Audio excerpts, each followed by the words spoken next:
Fala pessoal, Eduardo Mesquita, o seu banker aqui para mais um vídeo no canal.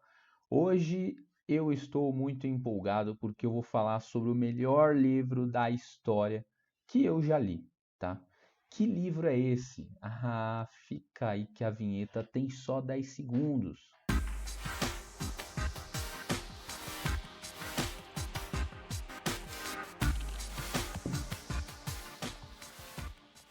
Sejam todos bem-vindos a mais um vídeo aqui do canal do seu Brinker. Deixa o seu like, se inscreva aqui, comente o que você achou desse livro, se você já leu. Se você ainda não leu, me coloca aqui se você vai ler. Eu já vou dar aqui um spoiler para vocês. Eu já li, é o melhor livro que eu já me inteirei. Entretanto, eu não vou ler de novo, porque olha a grossura do livro, meus amigos. São 3 volumes. E que livro é esse? Então, A Revolta de Atlas, de Ayn Rand. Pessoal, eu estou falando desse livro por quê? Por quê? Porque saiu um podcast sobre o livro do canal Os Sócios. É um podcast que eu costumo ouvir com alguma frequência. E aí, quando falou desse livro, bateu aquela nostalgia. E aí, eu fui me aprofundando de novo sobre a história do livro. E aí, eu lembrei que, de fato, esse livro é sensacional, é fundamental para todo mundo deveria ler esse livro, seria impactado de forma significante. E aqui nesse vídeo, então, eu vou falar muito pouco desse livro, porque pelo tamanho vocês viram que tudo que eu disser aqui num vídeo de 10 a 15 minutos vai ser muito pouco. Basicamente, esse livro aqui no Brasil inicialmente foi publicado como Quem é John Galt? Sim, esse é o nome. John Galt é um dos personagens dessa trilogia. Entretanto, no futuro, acabou sendo lançado novamente o livro como A Revolta de Atlas. Lá nos Estados Unidos, ele tem o nome de Atlas Shrugged, algo dessa linha, que não significa Revolta de Atlas, mas significa Atlas sendo subutilizado, sendo escravizado, algo nessa linha, assim, que é basicamente algo que acontece no livro, né? Também houve momentos que esse livro poderia ser chamado de The Strike, que é a greve, porque acontece uma greve nesse livro. Vou contar brevemente então um pouquinho da história do livro. Vamos lá.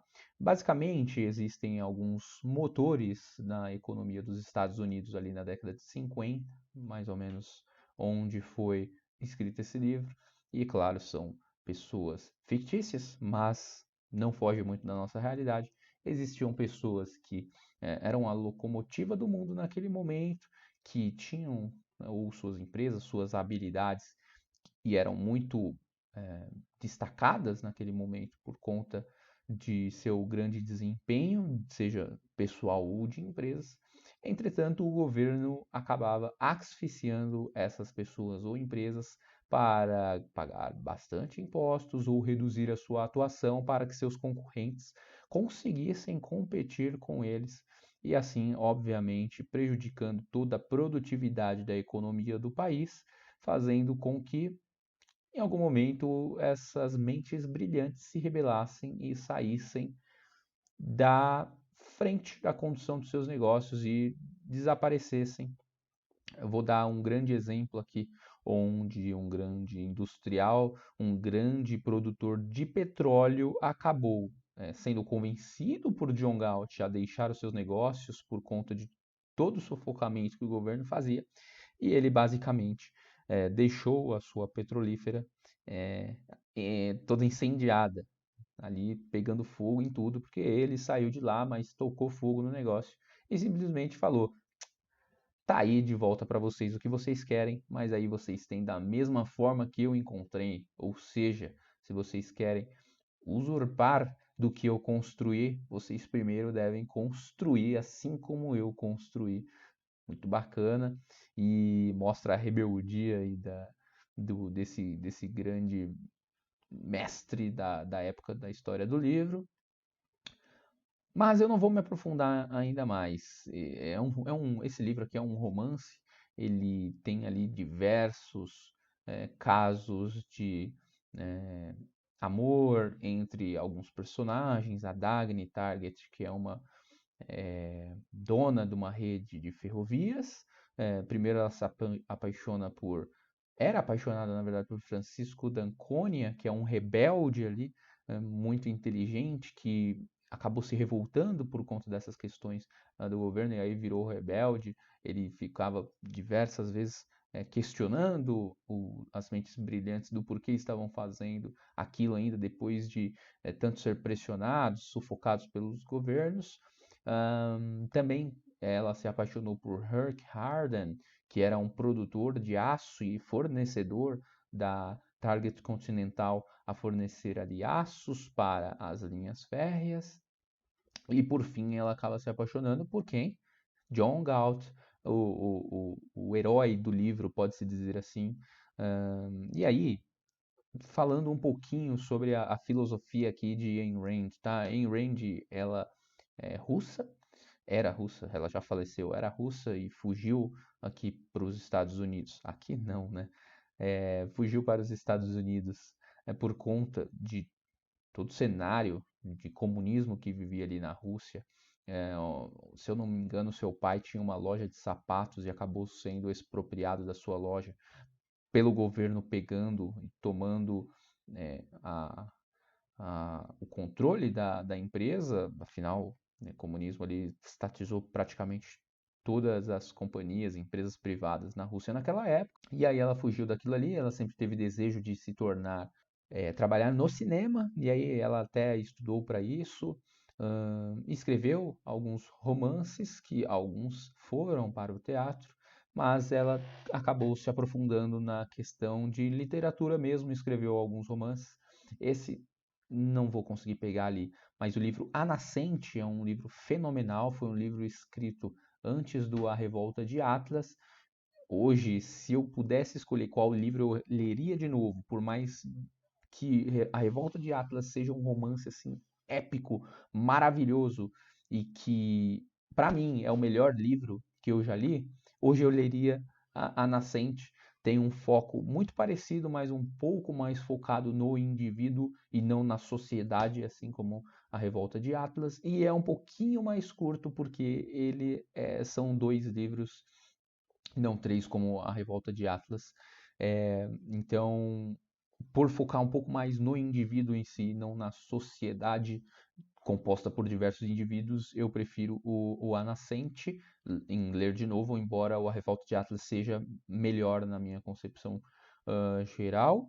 Tá? E aí, então, ela escreveu alguns livros e o A Revolta de Atlas é um deles, o A Nascente é outro, e um outro também, A Virtude do Egoísmo, é um livro também escrito por ela, que também está ali, não vou conseguir pegar, cadê? Tá ali escondidinho, eu não vou conseguir pegar aqui para mostrar a capa deles, depois eu mostro lá no Instagram, e segue lá o Banker Oficial.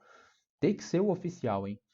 Não aceite imitações. E aí, pessoal, então contei um pouquinho aqui da história da Ayn Rand. Ah, também tem um outro livro dela, também tá ali. Cadê? Tá aqui em algum lugar. Tá ali também embaixo do A Virtude do Egoísmo, que é Objetivismo, contando sobre a filosofia dela, junto com o seu antigo parceiro Leonard Brandin, ou Nathaniel Brandin, não lembro agora de cabeça. Ah, não, Leonardo Peikoff. Leonardo Peikoff foi quem escreveu esse livro, falando sobre a filosofia da Ayn Rand e o objetivismo, junto com ela. E aí, poxa, fenomenal, mas aí mais focado em filosofia, essa filosofia do objetivismo, que é o racionalismo. As pessoas não deveriam ser irracionais, deveriam focar no racionalismo para conseguir seus objetivos de vida, serem produtivos e alcançarem a sua performance máxima. Tá legal? Eu basicamente gosto muito dessa filosofia do objetivismo, embora a Ayn Rand, por ser muito racional, ela, por exemplo, não acredita em Deus. Eu acredito, sou cristão, mas não faz sentido eu jogar tudo dela fora só por conta desse pensamento dela. Imagina, a picanha tem gordura, você vai jogar fora a picanha só porque tem gordura? Não, você corta a gordura e pega o que presta, que é a carne. certo você assistir esse vídeo aqui, mas eu sou palmeirense. Você não vai deixar de assistir esse vídeo só porque eu sou palmeirense. Você pode não torcer pelo Palmeiras e assistir os vídeos da mesma forma, entendeu? Não fique cego. É, quero ler com vocês aqui um trecho que com certeza vocês vão achar animal sobre ah, um discurso que o Francisco d'Anconia, aquele cara que eu falei que era rebelde ali e tal, que acabou em algum momento deixando de fazer as suas produções por conta desse asfixiamento do governo, e ele também já era muito rico, né? Ele era argentino, olha só, em Argentina era muito rica no passado. Eu vou ler aqui o trecho. Vamos lá, só um trecho, né? O discurso é maior, tá? Então o senhor acha que o dinheiro é a origem de todo mal? O senhor já se perguntou qual é a origem do dinheiro? Ele é um instrumento de troca, que só pode existir quando há bens produzidos e homens capazes de produzi-los. O dinheiro é a forma material do princípio de que os homens que querem negociar uns com os outros precisam trocar um valor por outro. O dinheiro não é um instrumento dos pidões, que recorrem às lágrimas para pedir produtos, nem dos saqueadores, que os levam à força. O dinheiro só se torna possível por intermédio dos homens que produzem. É isso que o senhor considera mal? O dinheiro exige que o senhor venda não a sua fraqueza à estupidez humana, mas o seu talento à razão humana. Exige que compre não o pior que os outros oferecem, mas o melhor que ele pode comprar. E quando os homens vivem do comércio com a razão e não a força, como arbítrio ao qual não se pode mais apelar, é o melhor produto que sai vencendo, o melhor desempenho, o homem de melhor juízo e maior capacidade. E o grau de produtividade de um homem é o grau de sua recompensa. Mas o dinheiro é só um instrumento. Ele pode levá-lo aonde o senhor quiser, mas não pode substituir o motorista do carro. Ele lhe dá meios de satisfazer seus desejos, mas não lhe cria desejos. O dinheiro é o flagelo dos homens, que tentam inverter a lei da causalidade, aqueles que tentam substituir a mente pelo sequestro dos produtos da mente. O dinheiro não compra felicidade para o homem que não sabe o que quer, não lhe dá um código de valores se ele não tem conhecimento a respeito de valores, e não lhe dá um objetivo se ele não escolhe uma meta. O dinheiro não compra inteligência para o estúpido, nem admiração para o covarde, nem respeito para o incompetente. O homem que tenta comprar o cérebro de quem lhe é superior para servi-lo, usando dinheiro para substituir seu juízo, termina vítima dos que lhe são inferiores. Os homens inteligentes o abandonam, mas os trapaceiros e vigaristas correm a ele, atraídos por uma lei que ele não descobriu. O homem não pode ser menor do que o dinheiro que ele possui. É por isso que o Senhor considera o dinheiro mau? Só o homem que não precisa da fortuna herdada merece herdá-la. Aquele que faria sua fortuna de qualquer modo, mesmo sem herança. Se um herdeiro está à altura de sua herança, ela o serve. Caso contrário, ela o destrói. Mas o Senhor diz que o dinheiro o corrompeu. Foi mesmo? Ou foi o herdeiro que corrompeu o seu dinheiro? Não inveje um herdeiro que não vale nada. A riqueza dele não é sua, e o Senhor não teria tirado o melhor proveito dela. Não pense que ela deveria ser distribuída. Criar 50 parasitas em lugar de um só não reaviva a virtude morta que criou a fortuna. O dinheiro é um poder vivo que morre quando se afasta de sua origem. Ele não serve à mente que não está à sua altura. É por isso que o Senhor o considera mau.